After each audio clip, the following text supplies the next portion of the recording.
ప్రియమైన వాళ్ళారా, ప్రభు యేసుక్రీస్తు నామమున ఈ యొక్క ఉదయకాల సమయంలో మీ అందరికీ నా హృదయపూర్వక వందనాలు తెలుపుకుంటున్నాను.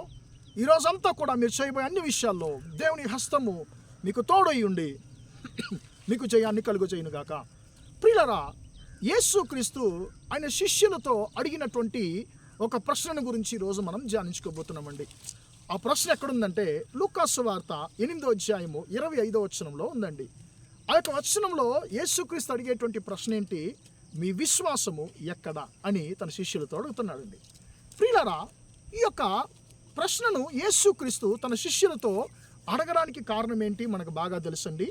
యేసుక్రీస్తు తన శిష్యులతో ఆయన ధోనిలో ఆయన ప్రయాణం చేస్తున్నాడు.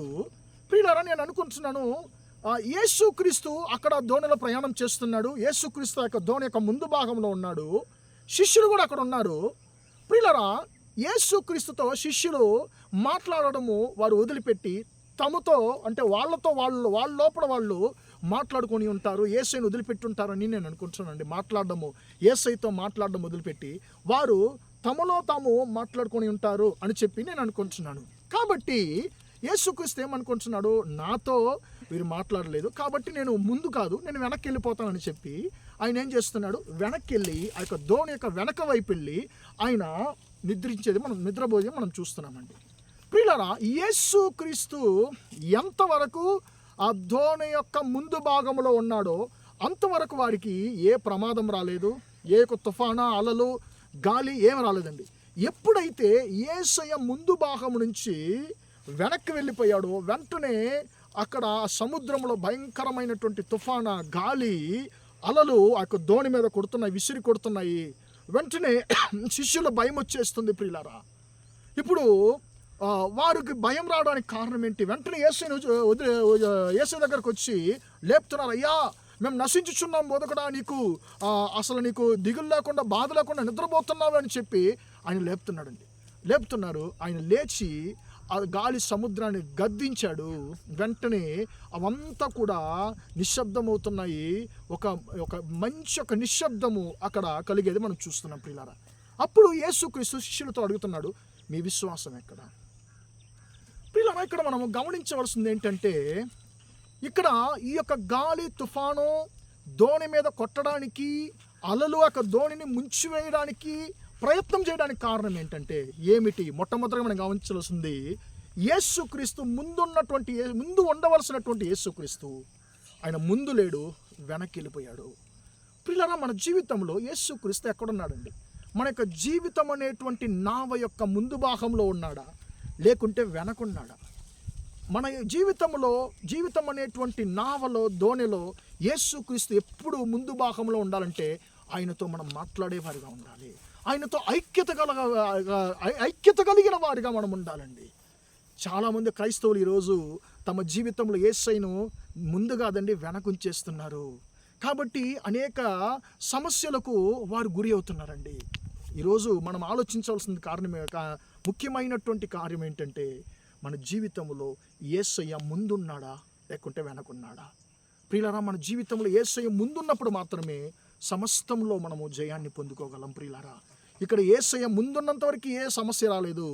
యేసయ్య వెనక్కి ఆయన వెళ్ళిపోయిన వెంటనే సమస్యలు కలుగుతున్నాయి. భయంకరమైన తుఫాను వచ్చేస్తుంది. ప్రియులారా, రెండవదిగా మన జీవితం మనం ఆలోచించవలసింది, శిష్యులు భయపడుతున్నారండి, ఎక్కువగా భయపడుతున్నారు.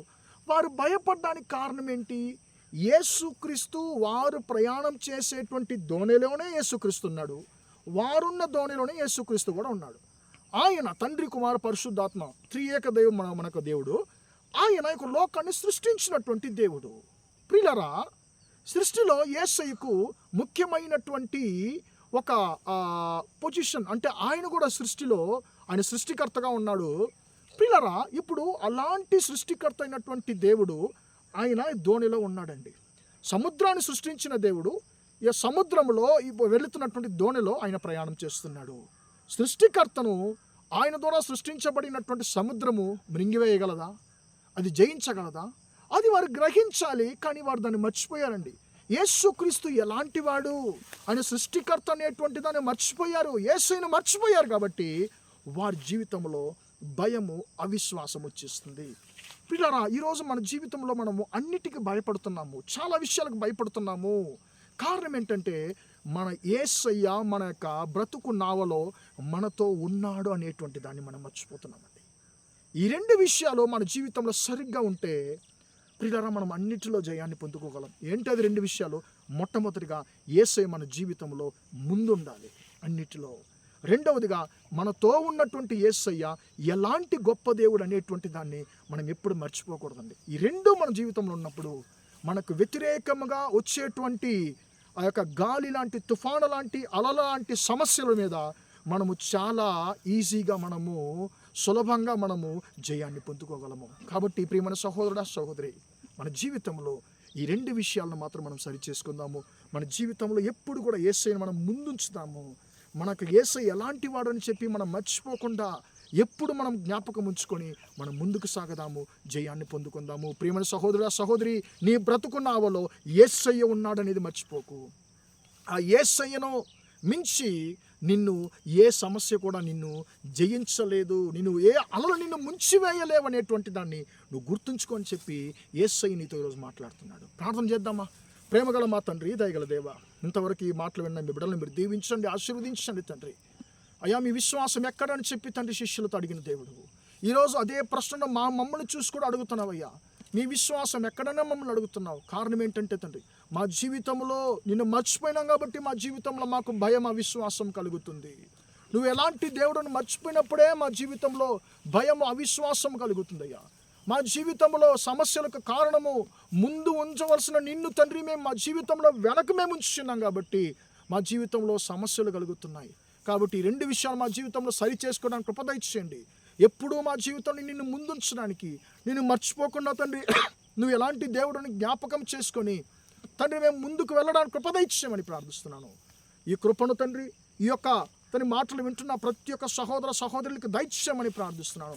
వారికి విరోధముగా తండ్రి యేసయ్య స్తోత్రం తండ్రి క్రియ చేస్తున్నటువంటి తండ్రి సాతాను క్రియలు తండ్రి సమస్యలు తండ్రి సాతాను తీసుకొస్తున్న ప్రతి ఒక్క సమస్యలను యేసు నామములో సముద్రాన్ని గద్దించిన దేవుడవు. వాటిని గద్దించి వారి జీవితాన్ని లయపరిచి వారికి నెమ్మది కలుగజేయమని ప్రార్థిస్తున్నాను. యేసు నామములో తండ్రి మీ బిడ్డలు మీరు దీవించి ఆశీర్వదించమని యేసు క్రీస్తును ప్రార్థిస్తూ అడిగి వేడుకొంటున్నాను తండ్రి. ఆమేన్, ఆమేన్. ప్రియులారా, దేవుడు మిమ్మల్ని దీవించి ఆశీర్వదించును గాక. Praise the Lord, praise the lord.